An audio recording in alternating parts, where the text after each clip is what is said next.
नमस्कार। ये भारतीय नाग है, इंडियन स्पेक्टिकल्ड कोबरा, नाजा नाजा। ये बहुत ही खतरनाक व जहरीला सांप होता है। ये पूरे भारतवर्ष में बड़ी तादाद में पाया जाता है। इसको आमना सामना होने पर ये इस तरह से अपना हुड फैला लेता है, अपने फन को फैला लेता है और ज़ोर ज़ोर से फुकारने लगता है। ये एक वार्निंग देता है किसी भी जानवर या इंसान को कि भाई मेरे सामने से हट जाओ, मैं तुम्हें काट लूँगा। मैं बहुत ही खतरनाक व बड़ा सांप हूँ। अपने शरीर को ज़्यादा से ज़्यादा ऊंचाई पे उठाने का ये प्रयास करता है ताकि सामने वाले किसी भी जानवर या इंसान को अपने आप को बड़ा दिखाया जा सके। ये पूरे भारतवर्ष में बड़ी तादाद में मिलता है और न्यूरोटॉक्सिक जहर होता है।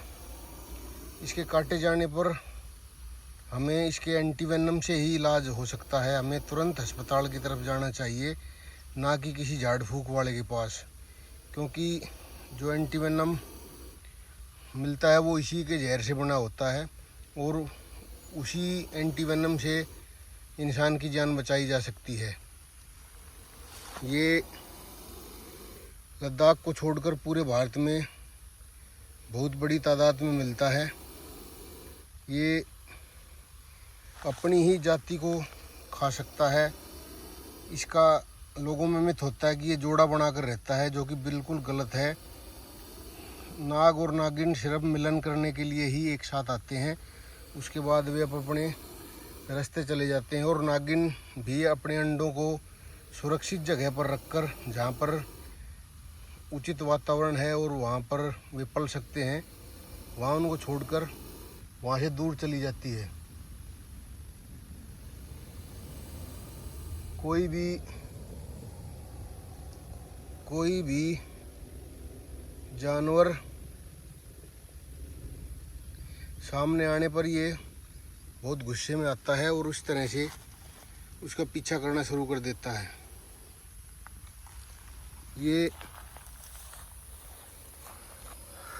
बहुत ही खतरनाक व बड़ा कोबरा। हमने आज एक स्कूल से इसका रेस्क्यू किया था। आज हम इसको यहाँ छोड़ने जंगल में ले आए थे। मैंने सोचा कि कुछ जानकारी आपको इसके बारे में दी जाए ताकि ये आप लोग इससे सावधान रह सकें और देखे जाने पर इससे उचित दूरी बना लें। ये बहुत बड़ा सांप है, तकरीबन 5 फीट का है। ये देखिए,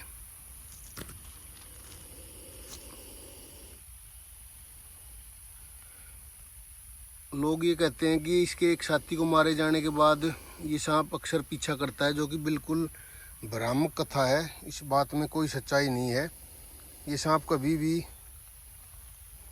किसी का कोई पीछा वीछा नहीं करता और ये मात्र संयोग ही है कि एक सांप को मारे जाने के बाद ये दूसरा दिखाई देता है।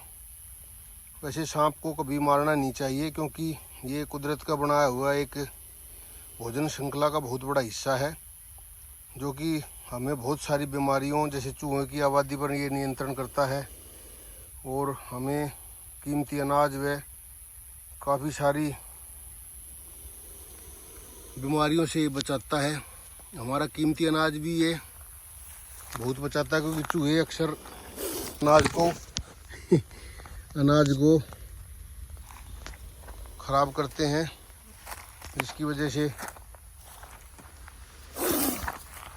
से हमारा कीमती अनाज नष्ट हो जाता है और अनेकों बीमारियां इंसानों को चूहों से लगती हैं। उन सब से ये छुटकारा दिलाता है।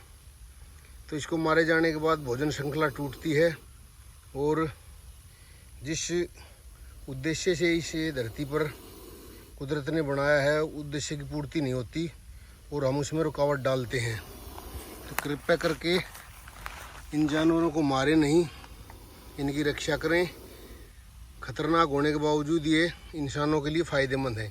किसान मित्र होते हैं सांप सभी, और ये बहुत बड़ी तादाद में ऐसे जीवों की आबादी पर नियंत्रण करते हैं जो इंसानों के लिए खतरनाक हैं, वे घातक हैं और नुकसानदायक हैं। ये देखिए काफ़ी बड़ा स्पेक्टिकल्ड कोबरा था ये, आज हमने इसको पकड़ा है। अब ये सर्दियां आने की वजह से हाइबरनेशन में इनको जाना है और अब इनको छुपना होता है। धीरे धीरे ये जब मार्च अप्रैल में सर्दियां ख़त्म होंगी तो ये अपने छुपे हुए स्थानों से बाहर निकलते हैं। तब तक सांप बिल्कुल अचेत होकर अपनी दिल की धड़कनों को नियंत्रित करके एक स्थान पर ही पड़ा रहता है, क्योंकि ठंड में ये चल फिर नहीं सकता, खा पी नहीं सकता, इसलिए इनको छुप कर ही रहना होता है।